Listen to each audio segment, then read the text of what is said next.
nagarukiye kuri 20 uko ndasengera ubutunzi ngezaho mbona biranze pe ngo mare subirayo none ngiye kubaza Imana mbwira habuze iki. Imana irambwira ngo hari amahame yakunaniye nico gituma ibindi byose ubifite. Kandi gitangaza neje gusenga ya mafungo nakoze ngo sengera ubutunzi aho guhabwa ubutunzi ngahabwa impano. Kagaruka nerekwa kagaruka mpanura kagaruka ngira gute ibintu bene bitahuye nibyo nagiye gusengera. Niko bimeze reka mbabwiza ukuri. Amavi nta kinda zarema no gusenga bijya birema gusa bimanura impano bikamanura mana imbuto bikamanura gusabana n'iby'umwuka gusa. Ariko kuvuga ngo birakurura bino bindi amahame y'ibi bindi Imana irambwira ngo ihame ryo sinjye wabonye ngeze mu rugo mukagoro madamu atashe tugiye ku meza turafunga turange ndimwira nkwereke ndimwira hano mu cyumba nkwereke turagiye fashe envelope ndagenda yose nyasasa ku gitanda nyarundaho ndamubwira ati aba ni Abaroma aba ni Abaroma.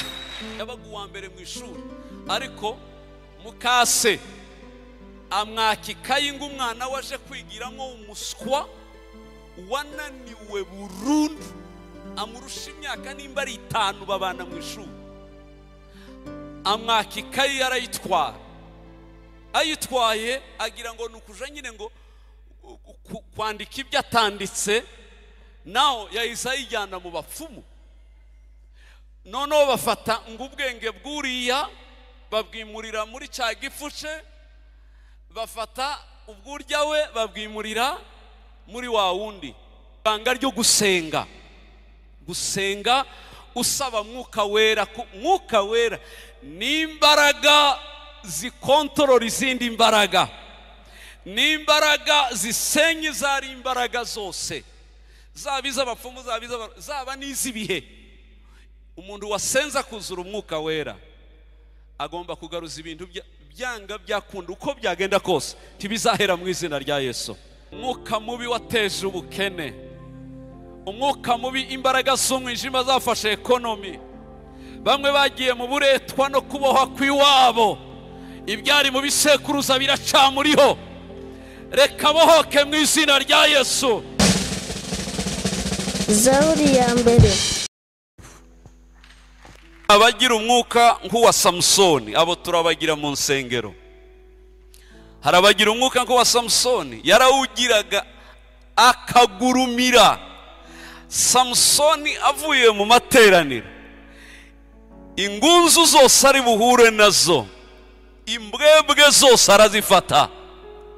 Ariko nagera muri ville mu mujyi agahura n'umukobwa w'umufilisitiya. Samusoni araba bateri febre goyi kakujya kwa zijya za pirate ipfa kugira ukikabonira zimye gusa ngo bateri baye febre. Samusoni ageze mu mujyi birarangiye ariko agiye mu materaniro umuriro uraka. Sibe n'Imana ishaka. Imana yadushaka kuba mu busabane bwuzuye dufite umwuka wayo amasaha 28 kuri 28.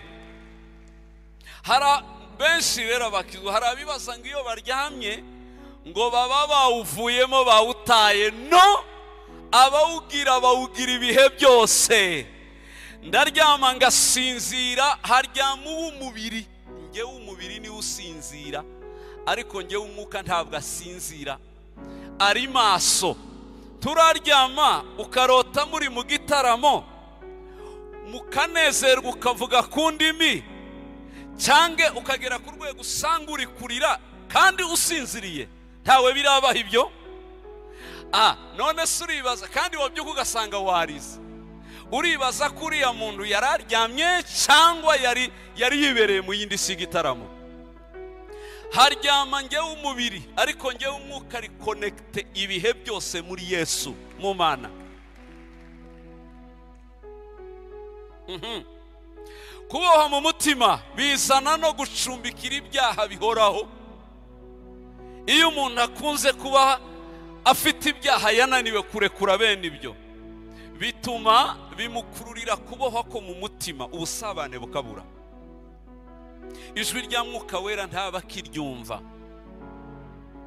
cyane. Ico nicyo cyago kibi gituma abantu benshi usanga baboshwe mu mutima, mu myuka yabo haraboshe, ikirere kirafunze. Bene uwo niyasenga, hari igihe asenga nawe wenyine agahita yibwira ko ibyo yasenze ntaho byagiye, akumva amasengesho ntarenga purafo yo mu nzu, ari kugonga aha agahita mugaruka akamubwira ati ndacyari hano, ntaho nagiye. Icya kabiri nanone gituma umuntu abohwa mu mutima ni ukubaho mu buzima bwuzuye amaganya, umuntu wacumbikiye amaganya, kuko umwitwarariko we uba mu bimutera amaganya, kuremererwa n'ibintu, kwibaza ku bidashoboka, ugasanga amaganya niyo yacumbitse muri we, kubaho kw'Imana ntikwemera, Mwuka Wera ntafata. Usanga uyu muntu rwose ntapfa kubohoka vuba kubera ko mu mutima hagize ikibazo, harafashwe.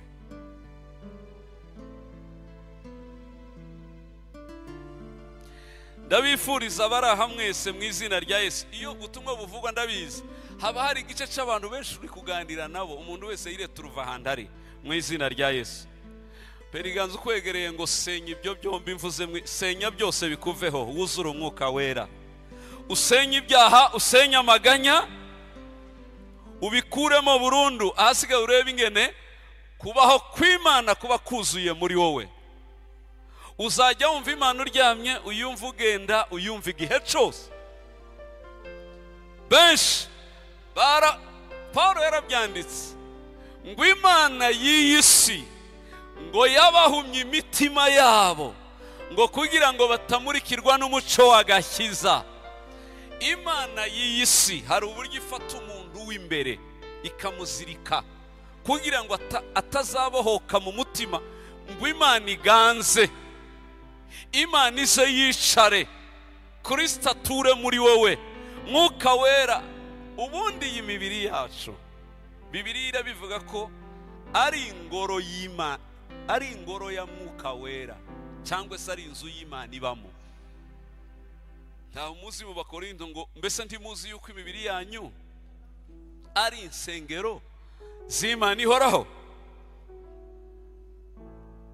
Ndasenze mu izina rya Yesu, umuntu wese wateranya icyo kirere kibohoke mu izina rya Yesu, ukinguke mu mutima, wumva ubohose, nuzajya usenga uhite wumva Imana yose ko ihari.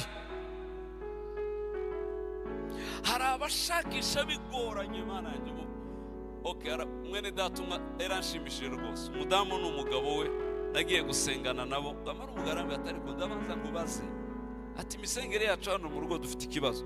Uyu mugore yarambwiye ko Imana idashobora kutwumva tutabanje kubyuka ngo dukarabe mu maso, hanyuma ngo yambare training cyangwa jeans, nkubiteho n'ishati cyangwa ikoti, ngo nawe abyuka afunga igitenge mu mutwe, akenyera ikindi, yambare n'iribaye ry'igitenge. Ati tutarambara ibyo ntidushaka gusenga ngo itwumve. Ati none ndashaka kubaza, ubwo se ntishaka kutwumva? Nawe umugabo we ni ugira akazi, aba yakoze yarusha kumwegura, ni nko kwegura igiti begetse ahantu. Ariruye umugore iwe akabwira umugore ngo madamu pfukama hasi utangire usenge, nanjye ndagarama ntangire mvuge. Umugore aturagira gute? Uratangira usenge ugaramye ku gitanda n'agatuza gutyo gusa, utambaye ikoti tukwa. Byambwiye ati madamu, iyo ni imyizerere yawe wishiriyeho, ntabwo ariko Bibiliya ivuga rwose. Nimba umwuka kuyoboye gusenga upfukamye, genda upfukame, kandi umwuka nakuyobora gusenga ugaramye ku gitanda, senga ugaramye ku gitanda. Umwuka nakubwira gusenga, Mana yanjye, imyambaro tuyambarira abantu ariko ntabwo ari Imana tuyambarira. Aho wasengera hose si niyo njyewe ntangarira Imana, njyewe ubutumwa bwinshi mbwiriza buza bumanukaho mpagaze muri dushe mu mazi, amazi amanukaho, ni gake nshobora kuvamo ndakuye mu ijambo. Hari igihe kubera telefone zaje kenshi iyo numvise cyangwa indirimbo iraje ko ngenda zihimba neza ndi mu mazi kumva yaza nkavuga toke nintindayo irancika sinzaba nkiyifasha. Kubw'iyo mpamvu cyo gituma no telefone njyana muri dushe, hanyuma numva biragize ngafata isume ngahanagura amazi kabanza nkarikodinga ka karirimbo ngo katancika. None ndaruha kibaza kubera iki message nyinshi zinsanga cyangwa y'amazi ari connecte na Mwuka Wera bifite aho bihurira. Buri gihe haza ijambo cyangwa sinshobora kuvayo, ndakuye ijambo ritangaje hamwe n'ubati ntaryanditse rirancika bendo cyangwa kenshi ndyamye mu nzozi indirimbo zo nyinshi naba narakoze zose ni mu nzozi ngahita mbyuka nkatsa itara nkandika aho telefone ziziye biroroha noneho beno. Ndababwira ati umwuka w'Imana suko akora, abayoborwa n'umwuka w'Imana bose nibo bana. Yesu aravangiye kirageze kandi kirasohoye ko basenga data bamusengera mu kuri no mu mwuka. Aha ndababwira ati wagoye umugabo zure katogo tagaramye ku gitanda yuzurizwaho nizimurusha imbaraga amanuke yike hasi. Ibyo uko umwuka bayoboye, ariko ndi wavuga ngo paka ni rutine gusa nguko bigize no rwose. Twimenyereze gusengera hose. Hari abandi bazi ko gusenga atashaka gusenga mu modoka.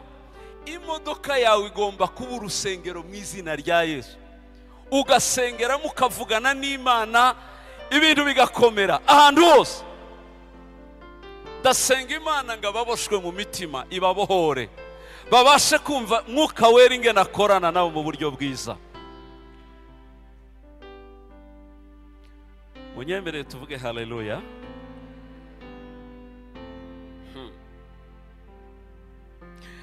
Igice cya kabiri abatuye isi babohwamo.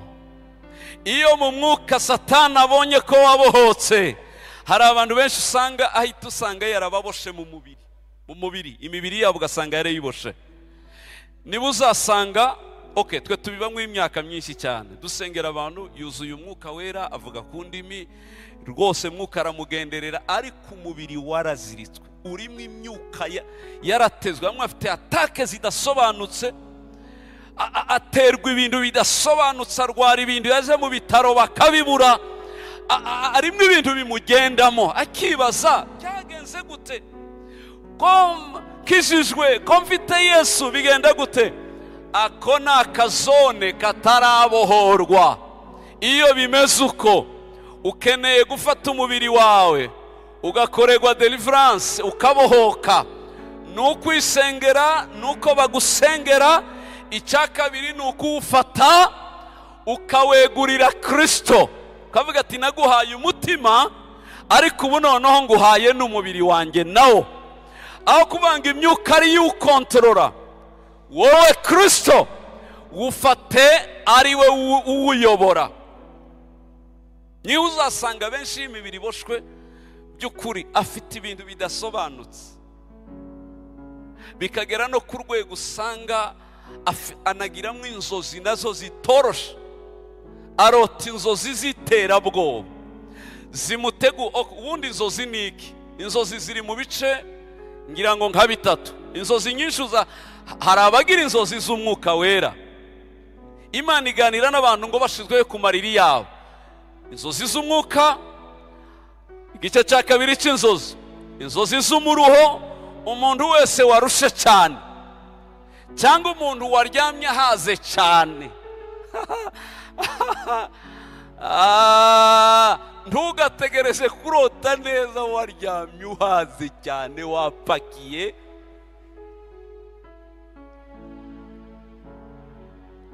Ibindi bene ibyo.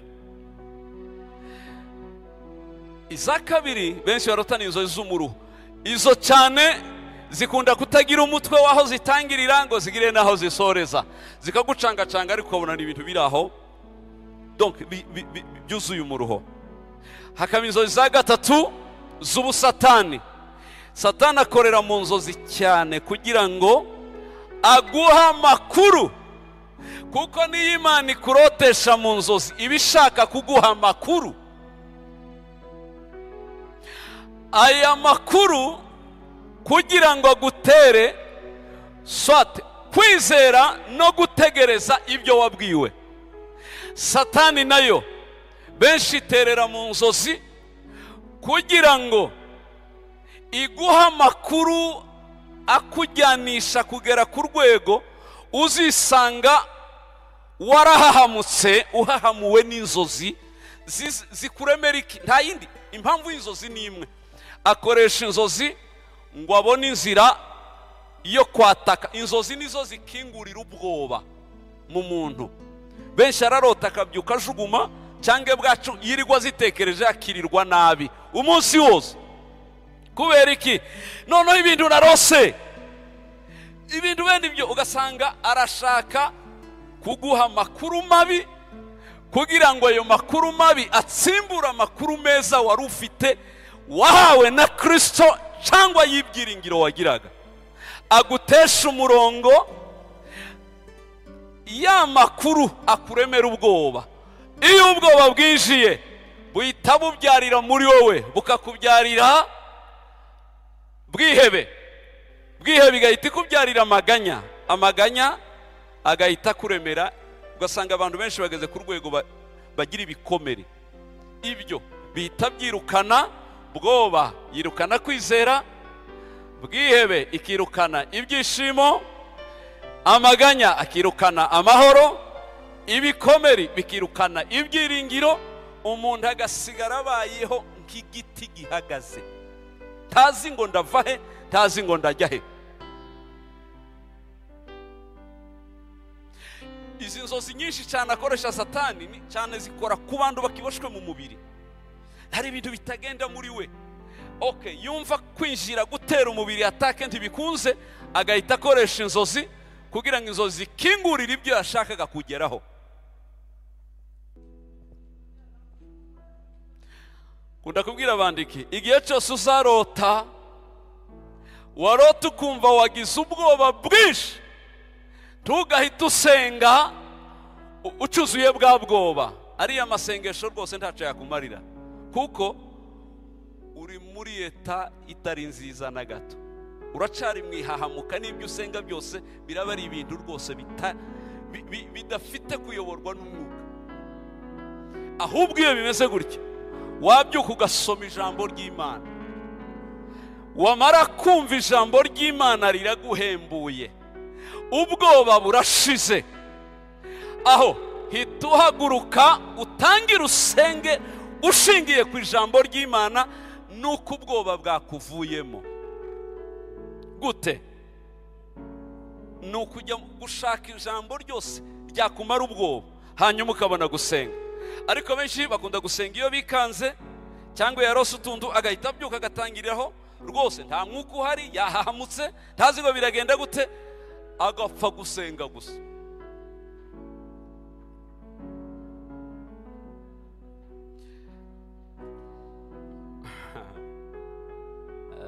Imana yanyemereye ko abantu b'Imana iri bubabohore mu izina rya Yesu. Pera ikiganza ukwegereye ngo umubiri wawe nufatwe na Kristo mu izina rya Yesu. Uba ingoro, uba inzu, uba urusengero rw'Imana ikoreramo.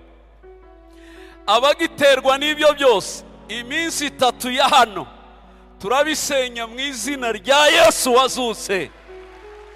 Mutangire kurota Yesu wazutse, muganire n'Imana, Mwuka Wera ari uganza abayobore mu nzozi zanyu, mutakiyoborwa n'ibindi bintu. Iyo umubiri ugifashwe uzasanga ibyo byuzuye mu muntu.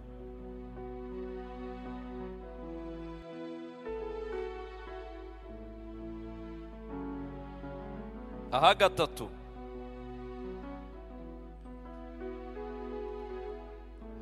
iyo Satani umunaniye mu mwuka ukamunanira no mu mubiri, n'umubiri wawe ukabohoka, cyangwa se abatuye isi, aha gatatu benshi uzasanga baboshwe, uzasanga baboshwe mu mitekerereze. Satani akabatoke mu mutima ndabona agiye, mu mubiri byanze, okay, agafata intekerezo z'umuntu akagucanga. Umuntu uboshe mu mitekerereze, bijya binoroha ko avangirwa, bijya byoroha umuntu utabohotse mu mitekerereze, avangirwa vuba, ayoba vuba, atinya ibintu byose bibaho, aba yumva ko bitinya, kubera ko ntafite ibitekerezo bisobanutse biri ku murongo muzima. Nicyo gituma Paul yanditse aravuga ngo ninde wamenye iby'Imana itekereza mu bariho. Aragaruka aravuga ngo ariko tweho dufite gutekereza kwa Kristo muri twe. Umuntu uboswe mu mitekerereze, kenshi agira retare zikomeye, azatekereza ikintu abandi batekereje nyuma y'imyaka 7. Ibyo abandi batekereje bageze kure, ari inyuma y'abandi kure mu mitekerereze. Ariko nuhura n'umuntu ubohotse mu mitekerereze, agira speed mu ntekerezo, ajya atekereza ibyo muri 2030 atarajyayo, ugasanga yarakataje yaragiye. Ariko hari abandi ho n'umwaka ahagazemo ntabyo awutekerezamo, ngo tuzakira iby'Imana izatanga. Yani ni umuntu wibereye gusa ategereje amaksida y'ibizamugwaho tu. Ariko umuntu ufite kubohoka mu mitekerereze, agerema ejo he hazaza, aharemesheje intekerezo ze. Niyo asengera ibintu yatekereje, ibintu bene abo bagira inzozi, bakunda gukabya inzozi z'imitekerere. Hari inzozi z'uburyo bubiri, izindi nzozi nazo, hari abarota baryamye, hari n'abarota bagenda. Cyane abanyafurika bakunda inzozi zo mwiroro baryamye, ariko abazungu n'abanyamwuka bakuze cyane bakabya inzozi barota bahagaze. Byakabaye byiza ko umukristo wese, umuntu wese wizera, abo umuntu urota ahagaze. Kurota uhagaze biraruta kurota uryamye. Ibi naranabimenye, Imana iha inzozi z'abarota bahagaze kuruta uko yaha inzozi abarota baryamye. Rimwe na rimwe abaryamye baha inzozi ari ukugira ngo ishiture abananiranye.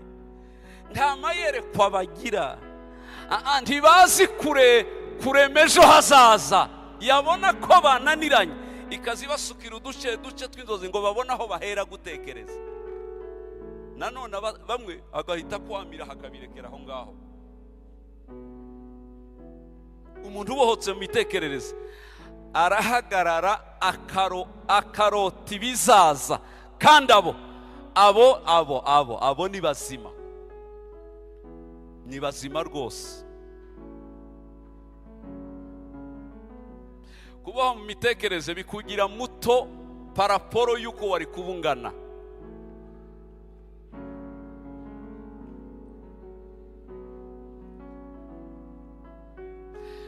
Bigatuma umuntu atigirira icyizere mu buzima, abaho ati nta cyizere yigirira, aba yumva ko ntaca arico, ntaca amaze, ni nta kigenda, nta bishoboka, nta bigize gute, nuko yibereyeho.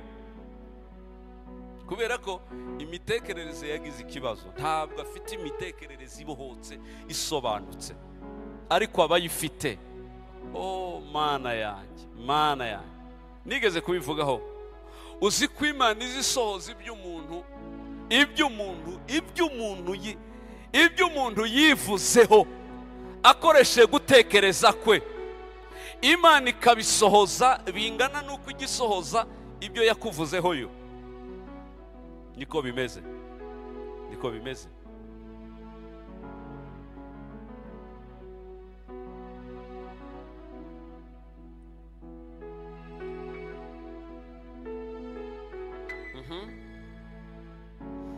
Aha gatatu cyangwa se aha kane, abandi benshi uzasanga baraboshwe. Aha kane, kubohwa usanga barabashwe muri ekonomi uburyo bwa ekonomi. Satani agabatoke mu mwuka yarakataje, mu mubiri yarananiye, mu imitekerereze yarabohotse, ariko asanga ekonomi iraziritse pe, nta kigenda. Ugerageze yarafashwe. Ibyo uzatangira byose usanga ntaho bijya, ibyo ugerageza gukora byose ntaho bijya, bishira vuba. Akazi kose kagucika vuba, imirimo yose yaranze, abaje nyuma yawe baragusiga, ekonomi igafatwa, ugasigara uri umuntu ubayeho kugeza ubwo usigara wararushe. Hari aho Satani gukandagira ikaruka kwemeza, yamara kukwemeza ukagera aho wemera kugomba gutungwa n'abandi ko we utakwitunga. Ngwirira ukwegereye ngo biragatsindwa gutungwa n'abandi. Dufite Imana imwe twiringira yonyine igomba kutubeshaho, ariko hari abantu uzasanga yaranyuzwe no kubeshwaho n'abandi. Niyo aje gusenga iteka aho kwisengera ngo Imana imuhe, azasengera barya baza bamuha. Mana we ubibuka ubazamure ubagirene, umukingura indi miryango, wakwisengeye wowe igakinguka. Ngo umuhe promotion, wakwisengeye nawe ukayibona, kubera ko wamaze kunyurwa no guhekwa n'abantu. Byararangiye mu buryo nyine ari ako kadirisha ureberamo gusa.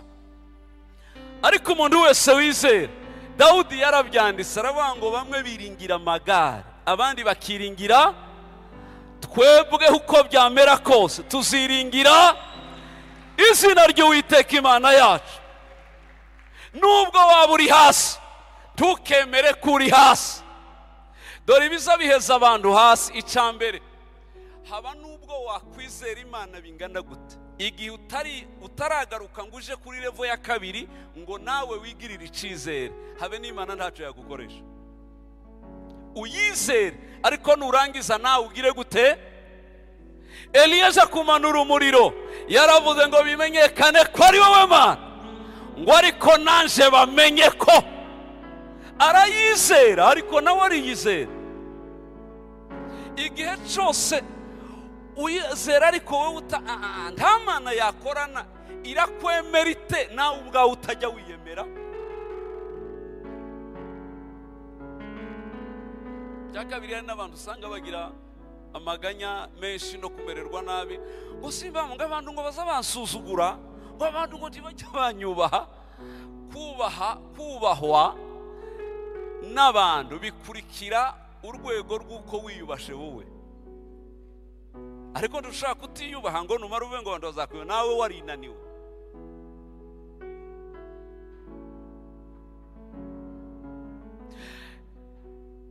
Narimvuze kimwe n'icyo, iyo utigirira icizere biragoye ko ekonomi yawe yazamuka, kuko wamaze kwiha limite utabasha kurenga. Icya kabiri nanone namenye gikunda gutuma itinda kuba uboshwe mu buryo bw'ubutunzi utagera aho abandi bageze,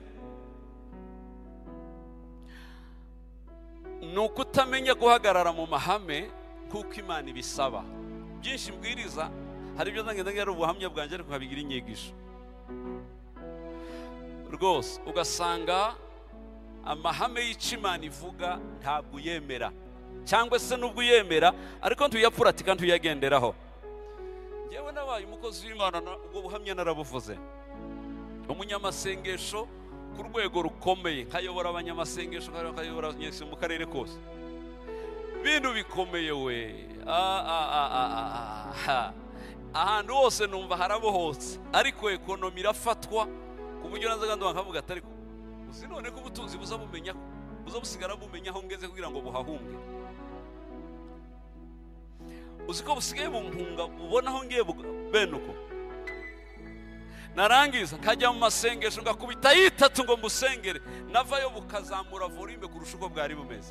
Ariko no turashize ubu nyagwa nasengeye ko busaze, bwaca ngakubita 7 navayo bikanga bikazamuka, bwaca ngongera 10 n'ingahe, makumyabiri nagarukiye kuri 20 nuko ndasengera ubutunzi ngezaho mbona biranze pe ngo mane subirayo none ngiye kubaza Imana mbwira habuze iki. Imana irambwira ngo hari amahame yakunaniye nico gituma ibindi byose ubifite. Kandi gitangaza naje gusenga ya mafungo nakoze ngo nsengera ubutunzi aho guhabwa ubutunzi ngahabwa impano. Kagaruka nerekwa kagaruka mpanura kagaruka ngira gute ibintu bene bitahuye n'ibyo nagiye gusengera. Niko bimeze, reka mbabwiza ukuri. Amavi nta kinda zarema no gusenga bijya birema gusa, bimanura impano bikamanura mana imbuto bikamanura gusabana n'iby'umwuka gusa, ariko kuvuga ngo birakurura bino bindi amahame y'ibi bindi. Imana irambwira ngo ihame ryo gukorera Imana gutangira Imana byarakunaniye. Kandi simbabeje nari narayibwiye ndagambwira abantu ngo mutangire Imana, kandi gavuga mfite confidence y'ibisazi. Mutangira Imana murabuzwa niki mujye mukore. Ngiye ngumva ko bitandera kameme ngiye wiri kubwiriza ngasengera abarwayi ntayirabibona so ntangira amafaranga. Kandi batabwiriza n'abatagira gute namwe ni muyatanga bakayatanga bayatanga ekonomi yabikazamuka.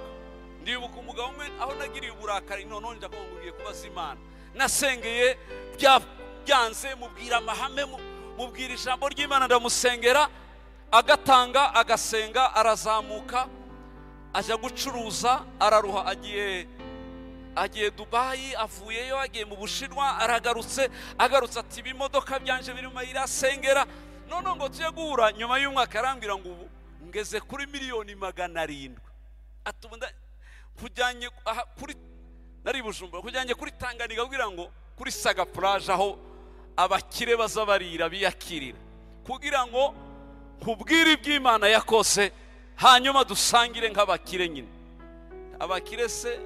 Abakire nanjye ndi muri abo ngabo se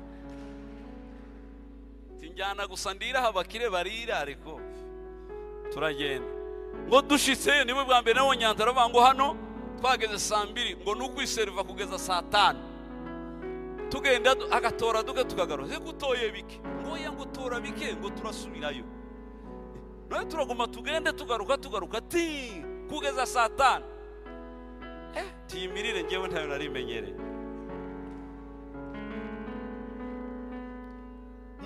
ngewe ngashanga nkubiteho byinshi to yagira bike turagaruka nose ndi basaba bakatwishuza ndo yatwishuye kare twishuye bimwe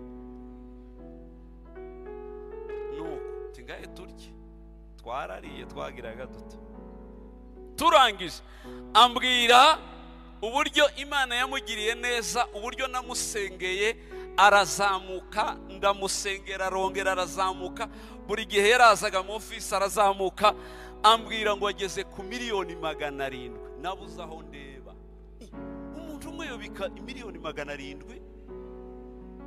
but yewe no kubona 10,000 ni ikibazo 700,000 ndavuga ati uyu mugabo none se jewe nahuye n'igiki byagenze gute sha aranzi Imana arambwira ati okay icyo gihe nakundaga mureti byinshi nibyo nariye beno ngo turangiza ngo dushime Imana kubyo dushime Imana ntahira ya mireti nawe yikorera za 700,000 arigendera uko uyu mureti nariye nta kindi wenda vuga tariko ngewe zajya ntahira gusa kurya imireti abandi bikoreye amamiliyoni n'amamiliyari y'amafaranga. Numva nuri umujinya uranyishe njya kubaza Imana byagenze gute kuki ngewe bitemera umuntu yogira imbaraga zingana gutya impano zingana uku ariko akabura amafaranga. Imana irambwira ngo ikiyazana cyarakunaniye ndetse ni igiki ngo ihame ryo gutangira Imana ryarakunaniye ntibishobora gukunda kuko wabyikuyemo uzi ko bitanakureba ari iby'abandi. Abo bandi rero ubona ko ari ibyabo nawe bagomba gutunga nawe ugomeza utunga impano gusa. Kuva uwo munsi bwarakenda taha narayijoro rimwe mu babikira ahantu nagiye gusengerayo. Naramanutse ndataha, kuva munsi ndavuga ngo wa Mana ndabimenye. Kazongera ndibuka uwo munsi namanutse nyura mu mujyi nsanga nsigaranye 1000. Haza bene b'abantu basaba, afite ikibazo cy'amaso cyo kutabona, aciye ku modoka asaba imodoka yose umuntu ari kumutuka bamureba nabi. Ndavuga ati Mana wambwiye ko icyananiye ari ndahera kuri uyu. Nafashe cya 1000 arico nsigaranye ndakimuha, maze kwishura bisi ingeze mu rugo ndakimuha ndataha. Guhera uwo munsi nahise mpindura uburyo bwo gukorera Imana. Mbonye 1000 nuba gutanga icya 10, byaba ngombwa nkayacamo igice nkagitanga. Ndaruha ndavuga ati nzajya ntanga 2 ku 10 kuko mfite retare bandi baransize. Ntangira gutanga 2 ku 10 imyaka yanjye yose. Nuko kuva ntangiye kubikora, icya kabiri niyeme ndabona nta faranga rizongera kunshirira mu mufuka ngewe. Aya nyuma nzajya mbona asigaye azajya ashirira ku Mana ariyo yaranje uko tubaho iminsi kurikiye, kuko aya nyuma ariyo yariye atari ngewe yariye.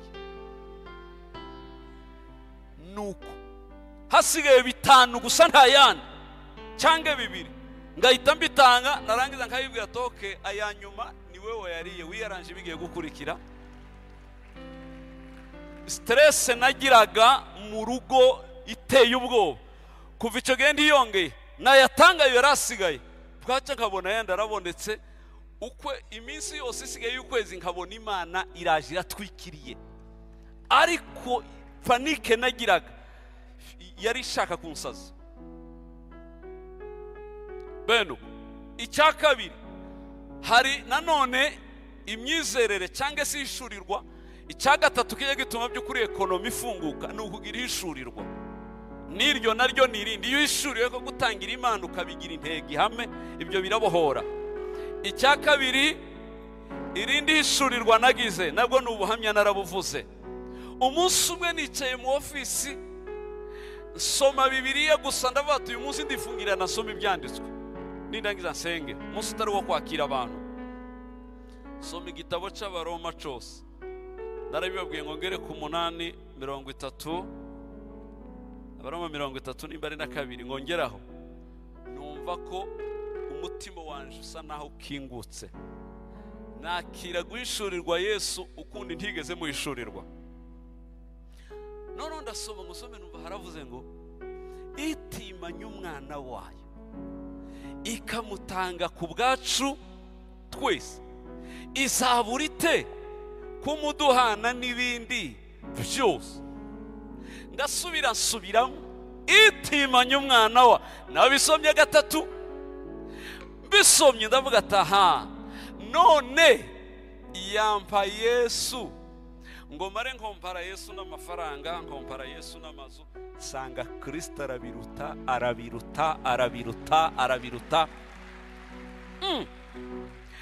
Wampa Yesu imfura ya ikinege cyawe ukamumba, warangiza ukanyima amafaranga gute? Numva noneho ndasaze mu biro, ndahaguruka ndagenda nduzuzwa ngirane ngo ndangize nzinga ibitabo ndataha. Nageze mu rugo nsa n'uwasaze, sinzibagirwa ibyo bisazi byo mu mwuka bibaho nabyo, bibaho mwuka kurenga nyine bikabina. Nateje akavuyo uwo mugoro, kwicaza urugo rwose, mwicare hano baha amakuru. Baricaye, guhera uyu munsi y'itariki nimuyandike, ubukene buribagiranye muri ino nzu kugeza Yesu agarutse. Madame ataha kagira inkuru uvuga neza, ntinabivuze. Guhera uyu munsi burarangiye. Noneho byagaragaye nyine hariho kwizera kukurenga ugasa nyine bikaba nk'ibisazi. Kubera iyo mpamvu kwa amateka ahindutse, ubukene bushize, mufate twa duteremusi twose twa mukaru zatuzengereje, muzifate tuzimene, zirare zimenywe rino joro, na bwa busafuriya bupfuye nayo mubimene. Madame ati dushaka kumena ibintu ari byo dufite, nta bindi biraza. ndavuga ati tumene ibintu byahindutse. Madamu ati tubwire amakuru neza natwe dusarane nawe. Ni kontra wahawe, ni sheke baguhaye, tubwire neza. Turapfa kumena ibintu gutyo gusa. Mbwira umwana ati wega ndebere Bibiliya mu cyumba, yizane hano. Mbona bose bararebanye. Tiburiya sheke irarambitse muri Bibiliya. Bayizana bose, mbona gahungu kanije kanayifunguye nk'akari gushaka nyiri biriyo. Bose bategereje ko mfungura ngakuramo sheke y'amamiliyoni. Atumye mbabwira ko amateremusi amenywa mu nzu ibintu ko byahindutse. Ngo angejejeho ya Bibiliya ndayifata. Toke murambura Abaroma, muri Abaroma. Mbona bose barebanye ngo abaki ntimurambura Abaroma. Murambura Abaroma, ngiye kubasomera Abaroma ahantu mwumva ibyabaye. None umva madamu ati Abaroma tumena amateremusi. Mbese bakumva ni ibintu bidahuye. Rwose mutegere namwe hanyuma murebe ndabasomye. Agabana umurundi umwe niwe wasomye yuzuye umwuka wera, asoma ahantu yumva ko ubwenge butakaye. Ngo buce bamuhaye mu rusengero kwigisha, arabangiye gusoma ahantu narasomye ndapfa. Nimba basomera murabanza mupfe mwese, mutegereze gato mugiye gupfa. Arasoma umurongo wa mbere, asoma wa kabiri, agera ku wa gatanu, bose bakanuye. Tiko mudapfa. Iwe akagira ngo ibyamwishe niko n'abandi byabagezeho. Nanjye narinzi ngo Abaroma baratwika inzu yose kuko batwitse. Timutegere mpabasomere itimanye umwana wayo. Haleluya. Ikamutanga ku bwacu twese.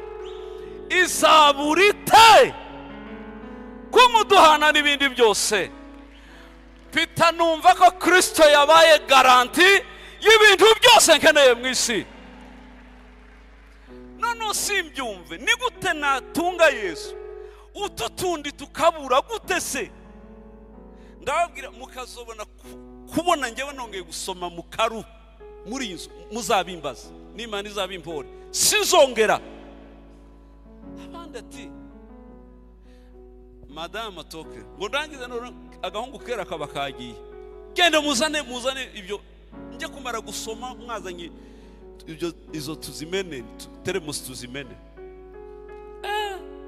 None ndasoma ndaturikije umuriro uratse, ngewe ndumva watse.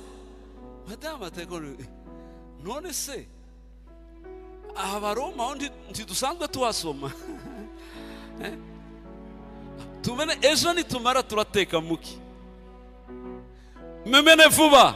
Erega narabananiye bimwe turabimena, ibindi umukozi wacu sanga yabitekeye ngo abyohereze umugore we mu caro. Ndavuga Toke nimba aryo hishurirwa wagize, utwaye ubukene bwacu twebwe ubwo bwaro ibyo byari ibintu by'ubukene. Arabyohereje iyo burakeye ngo bucereka bankanurira amaso bose. Umunsi urira nta kintu mu ijoro ntahabwije abana banaryamye. Nagira ngo ndareba ku ruhande Madamu utari ko se bya bintu. Ndavuga ati burakeye umunsi wa kabiri nta kigenda. Umunsi wa gatatu ngewe ndacahagaze ku Baroma gusa. Naho Madamu ari kundeba gusa ngo arebe ikigiye guturumbuka muri abo Baroma. Ku munsi ugira gatatu nyuma ya saa sita nitaba telefone ati nsanga muri etaje mu mujyi, etaje ya nyuma muri ofisi nkuru za telesere itumanaho bimeze nka MTN, umuyobozi wayo. Ndagenda ngezeyo, yari umudamu, arambwira ngo ni wowe nakante utuye hehe? Ndamubwira ukora ibiki? Ngenda umupasiteri. Sinkuzi, ariko mvuye Buraya, hari message bampaye ngo nkuzanire, none reka nyizana. Funguye akabati, akuyemo iki envelope kingana gutyo, arakizanye, arambwira ngo hara abantu bitwa amazina arayavuga bene ndayashakisha ayo mazina, mbanza kuyabura kuko ndanabumva bose ntanabazi, ndaruha ndigenda. Nuko numvishe uburyo iremereye, iki kintu ngiye gutwara ntazi icyo ari cyo. Ti madamu, hari toilette iri hano hafi? Arambwira ati irahari, ngiriye hari. Nacakiye envelope ngifashe gutya, ndagiye muri toilette. Ntayo nari nkeneye, ariko byari byanengene soka ntamenye ibintu nikoreye. Ndagenda nshike ndayipasuye envelope, sutse hasi, hasohokamo ibifaranga, hasohokamo by'ibinyamahanga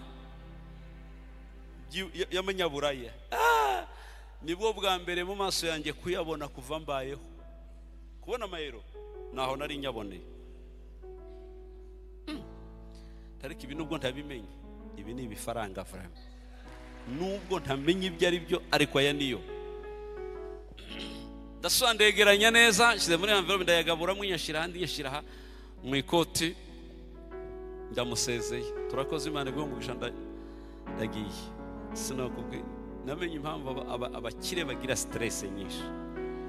Narayimenye uwo munsi stress nagize, kuko narasohotse mfata umuhanda nkukaseho kujya ngenda, nkabona abantu bose baranditse dore birayabonye. Usiko byayabonye, ngahita nkata kundi muhanda nawe ukatiraho, nkabona baranditse dore na biriya kuriya byayabonye. Nanigwa kugera kuri gare, ndaroba mpagarika taxi voiture, irahagarara, ngihagarara, mbona igihungu kiri mu gisohoye umutwe kirandeba. Dore niki naco, tiwe ndicara imbere, nicara iri inyuma ngenyine, aragenda. Naho sinibuka ko muri 2002 na 2003 nari nasohoye amavideo y'ibisirimbi, indirimbo byose kugira bikwira isi. Nico genda natangiye nabikoze, babishira kuri televiziyo buri munsi, buri cyumweru saa 8 kugera saa 9, isaha yose, buri dimanche. Televiziyo y'igihugu n'indirimbo zanjye bashizeho, abantu bose bajya bazibona, nta nibindi, nta ma YouTube yari ari cyo gihe, n'ibikindi televiziyo abantu bose barebaga. Nukuvuga ngo umujyi wose waruzi. Ngewe habe no kwibuka ko nasohoye n'indirimbo, ko barareba wa muntu bajya babona mu ndirimbo, mu bisirimba kuri televiziyo, injyana yari igezweho iharawe mu gihugu cyose, batangiye guhimbaza Imana mu gisirimba. Hanyuma hapfe n'amakuru kwibuka ibyo, ngewe gusa mbona ko nta mafaranga babonye. Sinjye wabonye ngeze mu rugo mu kagoro, madamu atashe, tugiye ku meza, turafuye, turangiye, ndigwira nkwereke, ndigwira hano mu cyumba nkwereke. Turagiye, fashe envelope, ndagenda yose nyasasa ku gitanda, nyarundaho. Ndamubwira ati aba ni Abaroma, aba ni Abaroma, ngaba baro. Wa munsi nasomye nje nyine, uyu munsi urabamfasha. Madame arati ibi ni ibiki? Biramuyobera. Aya none aya hehe? Ti wowe gusicara tubare, twaraye tubara. Uzi kubara, twembi ndi twacuruje, twembi nta wakoze muri banki. Nukuvuga umuntu utaracuruje ntakore muri banki, kubara ntabyazi. Twayasubiyemo nimba ari 7, akabarayo nabaze nkabarayo yabaze, ayo yabonye agasanga siyo mbonye, ayo mbonye agasanga siyo, dusubiramo gusa biratunanira. ndavuga ati ni byinshi, tubireke tubike turayabira. Stress y'abakire rero uburyo namenye komeye n'uburyo usigara ubura hunyura. Icya kabiri nuko nza ndyama nyuma y'abantu bose kuva mbayeho, ninjiye muhamagara saa 8 saa 7 saa 8 saa 7 ndazacena, ariko iyo ndyamye mbere ya saa 2 n'igice ndi wambona, mbyuka saa 2 n'igice. Hanyuma iryo joro ariko narumiwe, ariko man namenye igituma abantu baza bashiraho ibipango bikomeye n'imitahi hejuru, bagashiramo n'imbwa, bagashiraho na kamera, bagashiraho n'abasekirite. Iyo mbabona uwo munsi bose mba narabashizeho. Naryamye ntekereje kujya kwanje saa 7 saa 8 n'igice, nari nicuye, umuyaga warahushe, ntinzu barayiteruye, ndakurahiye. Mbese akavuyo. Bukeye tugende mu mujyi, avunjisha ugura ibintu, ahindura ibintu byose byo mu nzu byose. Abaroma mu izina rya Yesu. Ndangije ndamubwira ngo ngewe sinkinabaye no mu kazu gapfuye nabi k'ibyumba 2 twari mu ico gihe, karimo akameza, nta wanyura hagati yacu, turinda guhaguruka cyangwa gakuraho akameza. Ugiye gushuka ngo uje mu cumba cyangwa gutyo, tugomba guhaguruka. Tina kazu gato sinkibeyemo, mutuma abakomisiyoneri ndabatuma, barampamagara ngo tubonye twishuraga 80, ati tubonye 200 nziza y'ibyumba 3, salo, dushe. Ubundi ati hariyo nayimbonye ngo yaka etage, ndiyo iyo ya etage, iyo yaka etage.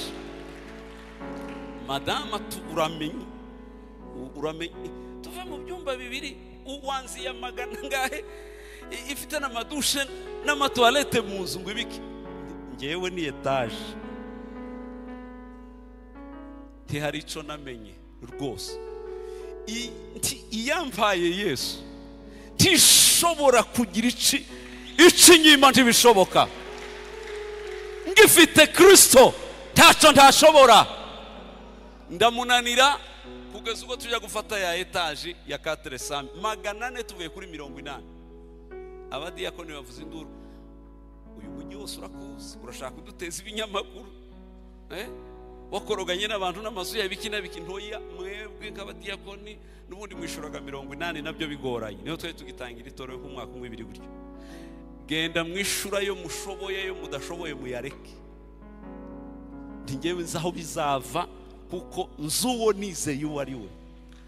Nayibayemo kugeza mvuye mu Burundi nkazi Rwanda, nyisigamo za mayibobo zabaga muri annexe zakijijwe, ziyibamo nazo nimbara ameza ngahe zonyine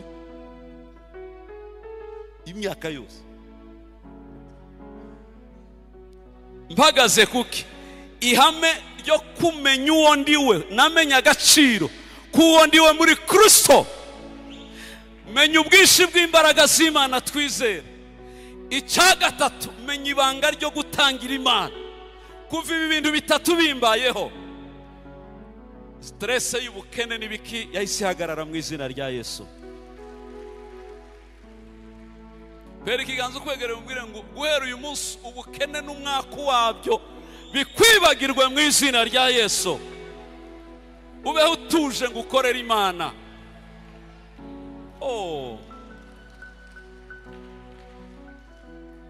Nageze igenga uwo munsi wa mbere, w'Abaroma, nageze ngeze mu rugo ngafata inoti z'amafaranga mu ntoki ya 2 igihumbi ya 5, kazifata ngafata Bibiliya ngakompara. Ariko izi zobura zite mfite Bibiliya na Kristo uyarahari na Bibiliya irahari? Ibi bibura gute? Ibi byabuze bite? Kumva none ndumiwe, kumva novuza induru. Ibi bibura gute? Mfite umuremyi wa byose wabiremye, utuma bibaho, ndamufite. Ariko nsanga ikibazo ko hari kutisobanukirwa, ko hari kutamenya n'amahame. Mbimenye aho byahise bihinduka mu izina rya Yesu Kristo. ekonomi hari n'igihe zibaho bitewe n'imbaraga z'umwijima. Izo nazo zibaho, izo nazo zibaho. Hari umwana uri mu Bwongereza twasengeye mu kwa 12, yararetse amashuri, yabaga uwa mbere mu ishuri, ariko mukase amwaka ikayi ngo umwana waje kwigiramo umuswa wananiwe burundu, amurusha imyaka nimba ari 5 babana mu ishuri. Amwaka ikayi arayitwara, ayitwaye agira ngo nukuja nyine ngo kwandika ibyo atanditse, naho yahise ayijyana mu bapfumu. Noneho bafata ngo ubwenge bw'uriya babwimurira muri cya gifuce, bafata ubwurya we babwimurira muri wa wundi. Yasigara ajya ku ishuri ngo yagerageza birananirana, akora ibishoboka biranga, agera igihe noneho no kwandika bimunanira, no kubyumva biranga, agera igihe arahagarika. Yarambwiye ari uwo mwana w'umukobwa, nanjye ubwanjye numva ngize agahinda. Sinzi ibyambaye kuva uwo munsi mbikora gutyo, sinzi ibyabaye. Dutangira kumusengera, koko biza kugaragara nyine ko by'ukuri bamuteze imyuka mibi, ariko Imana ishimwe itazibura uko ibigenza. Aba ariko basenga ayo masengesho y'iminsi 40, aragarura n'ibyanyazwe mu izina rya Yesu Kristo. Namwatuje agakiza, turasengana nawe tumufasha. Ubu yasubiye mu mashuri kandi arabyumva ku rwego rukomeye. Habe n'urushako yarambwiye ngo nta n'uwari bwamvugishe kuva n'umwe, ariko yagejeje muri mu kwa mbere gushize kuja kurangira, ambwira ati 3 banyirukaho none nabuzo mfata n'uwondeka, ndacugire nje karirengura uwo bigwaho ufata uwo.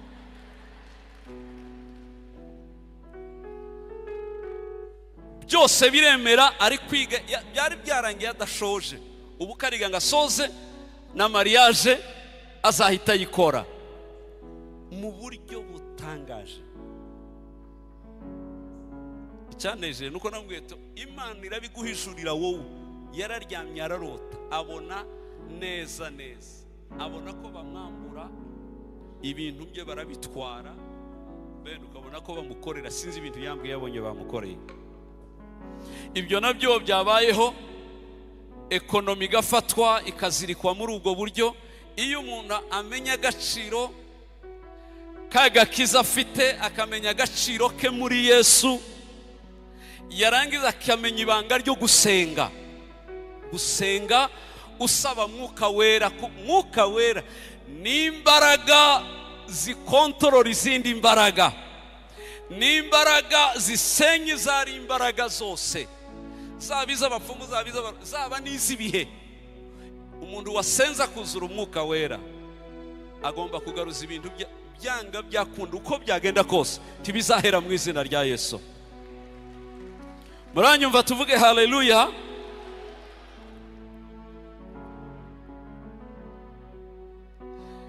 Nguko uko abantu benshi baboshwe. Iyo ananiwe mu mwuka agerageza ngo abaho umubiri w'umuntu, abafite ibitero bidasobanutse. Tujya tubabona benshi bamaze ibihugu kwifuza bikanga, ariko ndamenya impamvu. Beno, umubiri wawe nimba ushaka kuwubohoza by'ukuri, ibanga no gusenga, ibanga no kumva ko waweguriye Kristo, utakiri uwawe ngo wigenge ufata. Hari abakunda kuvuga ngo Yesu ngo nguhaye umutima wanjye, umubiri usigiye nde? Fata n'umubiri umwegurire, umenye ko ari urusengero rw'Imana ihoraho. Rwose usenge, wegurire Kristo. Niba ari n'indwara wivuze kandi unasenga. Hari abakora kimwe gusa, hari n'abasenga kumva ko kwivuza bidakenewe. Icyo nacyo narakimenya maze imyaka myinshi ngigisha na benshi za gusengera. Ngiye ndamaza warivuje, ariko banza ugende wivuze n'ibyanguze dusenge, kuko byinshi ari bisubirizwa hari ibyo Imana yasubirije mu buhanga bwa muntu yamuhaye, avurwa bigakira, benshi akaba yabireka ngo yango ndasenga gusa. Oya, nabyo birakenewe, ivuze. Niwivuza bikanga, senga biremera rwose.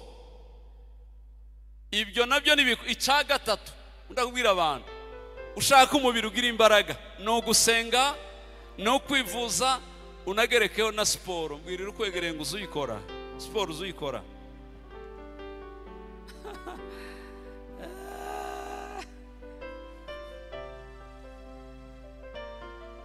Nabirebye iyo twaraye muri veye y'amasengesho, nshaka kuyobora nkamara amasaha 8 mpagaze dusenga twira gute, ariko abona umuntu bamwe n'abajene abandi n'abakobwa babyaye kabiri yapfa guhagarara iminota 10 ukabona biranze, tangiye kujuguma kicara.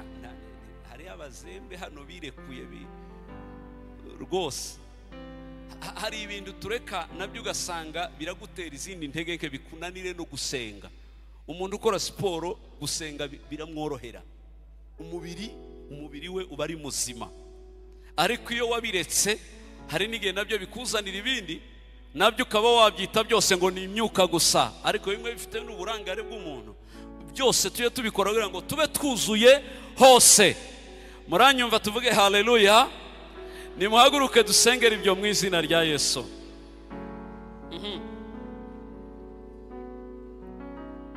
Ndashaka kwinjira mu mabanga akomeye ejo no hirya y'ejo. Mana yanjye Mana yanjye, Kristo azagukoraho mu izina rya Yesu. Namwe muzamenya ukuri, kandi ukuri niko kuzagira gute? Kuzababatura. Iyi minsi turashaka guhishura ukuri, kutubatura tukaba bo turi bo, tukaba bazima buzuye, tukaba dufite byose, tukaba twakorera Imana mu isi, kandi tukaba mu isi turi abantu bishimye. Maze iminsi nsengera iki kintu, maze igihe mpura n'abakizwa banicuza, banibaza ngo ese agakiza kabamariye iki. Ngewe nabwiye Imana ngo ahantu hambere keneye kubona ubwiza bw'agakiza n'uburyohe bwa Yesu kiri mu isi. Tugomba kugira ibyishimo turi mu isi kurusha n'abatuye isi bose. Ariko abakizwa nuko bajya bavuga ngo benshi bumva ko yagira ibyishimo birenze, ariko yagize amafaranga menshi.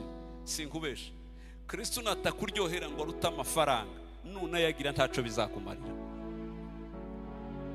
Tugomba kuba abantu bafite ibyishimo mu isi kurenza abandi. Tubikomoye he ko twahuye na Yesu, akaba ari umuhesha wa byose, yitwa ushobora byose, Alpha na Omega, itangirira ararizi n'iherezo ryawe ararizi.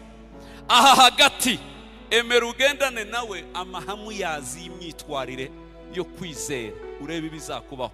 Wizera Imana ariko nawe wigirira icyizere. Nacyo ngundira iki gihugu cyacu, simbabesha, no mu gitabo narabyanditse. Nsemaka igihugu nacu bwacu kiza gisa n'imbaraga z'ico mwacatuyeho. Kuva numvisha ijambo ngo kwigira, kwiyubaka, kwihesha, kuva numvishe biriya bintu bitatu ndaravuze ati ngahe umuriro uzaka, amahanga azatangarira iki gihugu, isi. Ibyo iyo ni profesi, n'ubuhanuzi buba buhawe igihugu. Nibijya nababwiye nibiba mu mbaraga zo kwatura, nzabivuga neza. Okay, ako kantu nzakavuga karimo mwihame imbaraga z'ururimi rurema. Birahagije ko Imana ihita ibikwemereka ubwo ari cyo civuga ushizeho, imbaraga zibishiraho nanjye ndazitanga. Ubwo ari ko imitekerereze yawe yemera, ndi Imana ishobora byose ndabigushiriraho. Ariko iyo ari babandi bahora bene uko ngo tuzareba ngo icyo Imana izakora, ngo ibiki nabiki, ngo none se ngo ntituri muri Afurika dupfe nyine gutyo. Erega igihugu ni nk'ikindi, kandi Imana ni ya bose, igirira bose bayizeye. Niki twabura dufite Imana yacu. manika ibiganza tubohore mu izina rya Yesu. Mana mu izina rya Yesu Kristo uwo twizera, ndasengera umuntu wese ukiboshwe mu mutima afite imbaraga zimuziritse, iyo ashaka Imana ntayumva, iyo yihamagaye yumva iri kure, ubusabane bwaratakaye, umwuka wera ntakimuganiriza, ijwi ntaryo yumva, niyo asenze aba yumva yisengesha wenyine binamuruhije. Ndavuze ngo menagura uwo mutima mu izina rya Yesu, menagura uwo mutima mu izina rya Yesu, atangire kumva Imana baganira ijoro, aryamye, agenda, yicaye, ari mu biro, ari mu modoka, ahantu hose ijuru ribe ryakingutse. Mana ya Yohana we, wamwiyeretse ari Patimo mu byago bikomeye, ariko akaba ari ijuru rikinguka kurusha atarajya Patimo. Kingura ijuru ry'aba bantu mu izina rya Yesu. Ndasengera b'imibiri yafashwe n'ibirwara n'ibitero n'inzozi zipfuye z'abadayimoni n'iterabwoba, nibikubitwe hasi mu izina rya Yesu. Imibiri yakira ubuzima. Oh la la la la la fariga. Bohora Yesu, bohora Yesu, bohora Yesu, bohora Yesu, bohora iyo mibiri.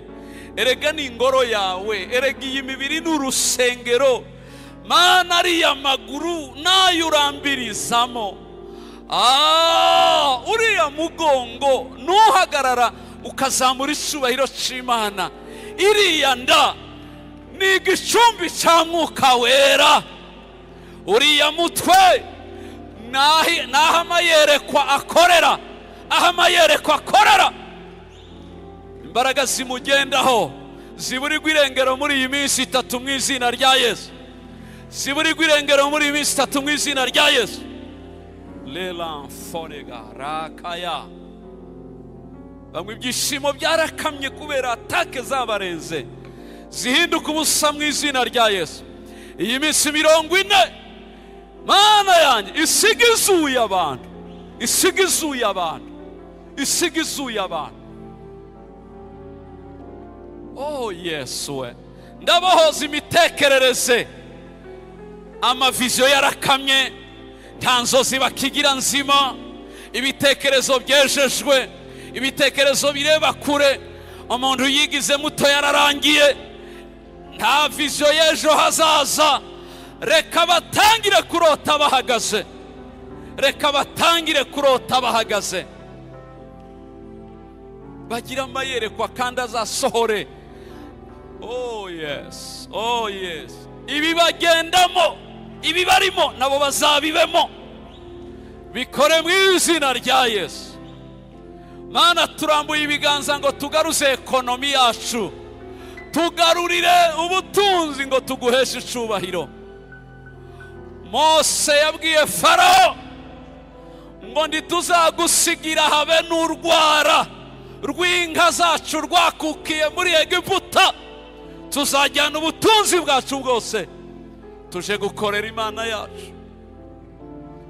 Umwuka mubi wateje ubukene, umwuka mubi, imbaraga z'umwijima zafashe ekonomi, bamwe bagiye mu buretwa no kubohwa kw'iwabo, ibyari mu bisekuruza biracamuriho, reka bohoke mu izina rya Yesu. Tugaruje umugisha, reka dusenge dusubiremo ngo ndi umunyamugisha, amahirwe yose ni ayacu, Kristo niwe butunzi bwacu. Ndarahiye ngo sinzakena, umunyantege nkavuge ngo ndatunze,